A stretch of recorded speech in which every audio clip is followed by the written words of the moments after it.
kikuu zaidi Setolale hapa nikikichoria taswira ni kwamba wageni ambao wameweza kualikwa ni wageni mashuhuri sana.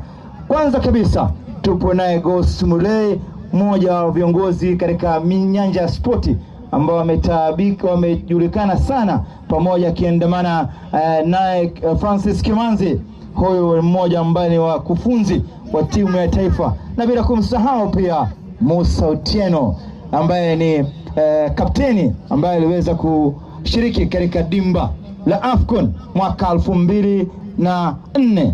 Lakini hapa leo pia kukueleza tu Seth na watazamaji wetu katika tabaka mbalimbali ni kwamba jumla ya timu 253 ziko hapa. Kwa hivyo kipute kamili hii leo, ngoma itachezwa hapa kati ya Kingston FC kutoka Voi na Taveta Sisal kutoka upande wa pili kule karibu na mpaka wa Kenya na Tanzania. Nazungumzia kuhusiana na Taveta.